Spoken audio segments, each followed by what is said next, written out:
Hello chess fans, this is Rick from Chess to Impress. Every Tuesday I post a video in the This Piece Rules series.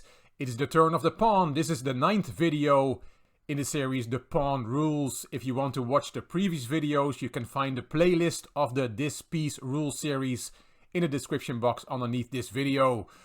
So it is the turn of the pawn. Often I show games and sometimes I show compositions. And this is a very special composition in which the pawn plays a crucial role. It was composed by a Norwegian genius. And for once it is not Magnus Carlsen, who was not born at the time this composition was published. It was in 1905 and the composer was Niels Høeg, who was born in 1876 and passed away in 1951. And I'm quoting from this book, from the writer and chess writer Tim Krabbe. The book is called The Man Who Wanted to Make the Babson Task. And this is one of the stories in that book. As Krabbe writes, it took Høeg 12 years to compose this problem. It's all about pawn promotion. And he was the first one to show the theme of the pawn promoting to all 4 different pieces in one composition. It was tried for many years, but Høeg was the first one to do it. It's white to play and checkmate the black king in 3 moves. Of course, we should not look at this position with the eyes of a player who plays games. White is a ton of material up. We have to be careful for stalemate, but that's the only thing we have to worry about. White is easily winning. But how to do this in 3 moves? How can we checkmate the black king in all variations in 3 moves? If you want to study this position for yourself, put the video on pause and try to work it out. I will go into it now. The first move, the key move, is f6, f7 on the way to promotion. Makes sense. Now, black has 5 legal moves. 2 moves with the king to d6 and f6 and 3 moves with his e-pawn. E takes d4, e takes f4 and e5, e4. And we're going to look at all those 5 variations. Let's take king d6 first. What happens then? Well, that is an easy one. Then white promotes to a queen. And black has 2 moves. King e6, then queen e7 is checkmate. And instead, if black plays king c6, then queen c5 is checkmate. Mission accomplished. So that was all after f7 and then king d6. After which, white promotes to a queen. If this was all, then this would be quite a pointless problem. But it is not all. Let's now look at, after the key move f6, f7, if black plays e5, e4. Well then, we promote to a queen again. Black only has moves with his e-pawn, for example e takes f3 and queen e7, checkmate. So that also works for white. Checkmate on the 3rd move, that's what we need to do. Okay, that was 2 of the 5 moves that black can make after f6, f7. Now let's look at e takes f4 as a possibility. Well, let's promote to a queen again, and then we find out that we have a problem. Because now the black king is stalemated. Black has no pawn moves, the king has no squares where it can go to. The king is not in check, so it is stalemate and this game is a draw. So promotion to queen does not work after e takes f4. But we can promote to a rook. f8 rook gives the king the d6 square. The queen was covering that square from f8, but the rook is not. So the king has to go there. And now rook f6 is checkmate. That's very nice. So after e takes f4, we cannot promote to a queen. We have to promote to a rook. And then we give checkmate on the 3rd move. Very nice. Let's look at the next move for black after f6, f7. Let's play e takes d4. Take with the pawn the other way. What happens if we promote to a queen?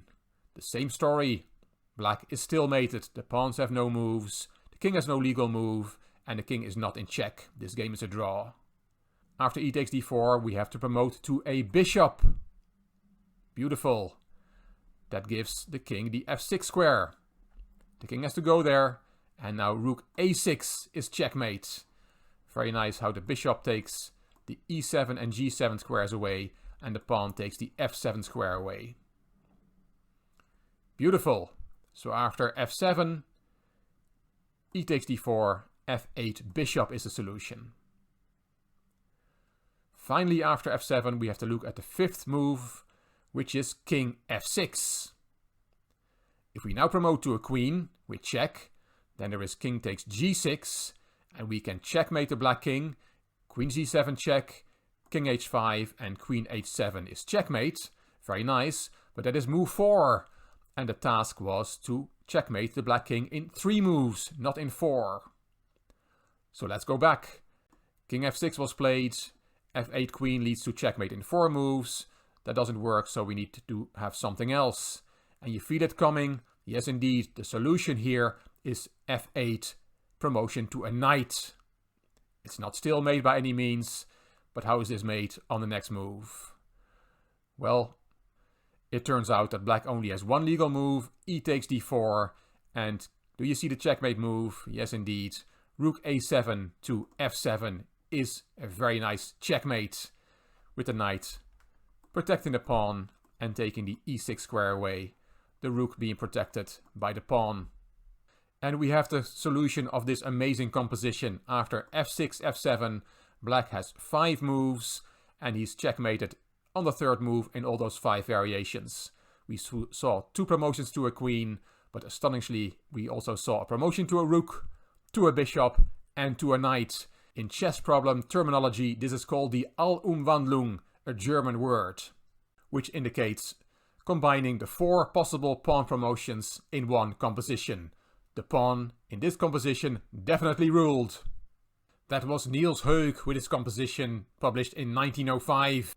In chess composition, it is good practice to build on ideas of previous compositions, and that's what Otto Wurzburg did, an American who published this composition in 1914, so 9 years after Heuk's composition. He improved on Heuk's idea. This is a position with 2 pieces less on the board, and also the key move is nicer according to problem composition standards. In this position, it's again white to play and checkmate the black king on the 3rd move, and as in Heuk's composition, it's all about the pawn promotion. d6, d7 is the key move. And why is this such a good key move? It is more difficult to find for somebody who is trying to solve this composition, because this move gives the black king 2 extra flight squares, and that's why d7 is a better key move than in Heuk's composition. It's giving the black king more wiggle room, which makes it more challenging to find that key move. But d6, d7 is indeed a key move, and now black has 6 possible moves on his first move, and we're going to look at all those variations. Let's start with king e7 first. How does that lead to mate on the 3rd move? d8 queen check, king e6, and d5 checkmate. Easy enough. Let's look at one other king move. King f7, we see the same thing, d8 queen check, and if the king goes to e6, then there is d5 checkmate again. If the king goes to g6, then queen g5 is checkmate. Very nice. If after d7 the black king goes to f6, then also d8 queen check works. King e6, d5 checkmate, we saw that a few times already, and king g6, again queen g5 checkmate. So we've looked at 3 king moves, and we'll look at the 4th king move later. Let's first look at e takes d4. If we now promote to a queen, then we have the stalemate again that we saw in Heuk's composition. And now promotion to a rook works, king f6, and rook d6 is checkmate. It all fits together like clockwork. Let's look at the other pawn move, e takes f4. You can see that many elements of Heuk's composition were kept by Wurzburg. He just improved on it. d8 queen is stalemate, so we have to promote to a bishop here. That gives the king a square, and rook a6 is checkmate. And now we have not looked at one of the king moves, and that is king d6. And d8 queen check is not stalemate, but it leads to checkmate on the 4th move after king c6, queen d5 check, king b6, and this is checkmate, but it's on the 4th move. It's a nice checkmate, the queen protecting the rook through the king, but it's mate in 4 and not mate in 3, and there was no way after d8 queen check to checkmate the king on the 3rd move. And that's why after king d6 we have to promote not to a queen, but to a knight.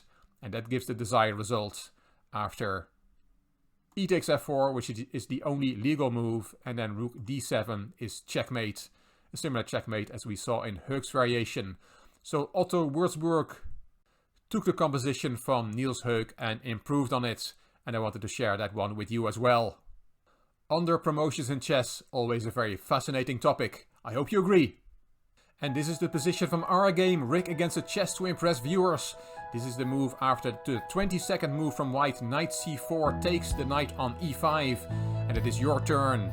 Will you recapture the knight, or will you play something else? And if you recapture, do you recapture with the pawn, with the queen, or with the bishop?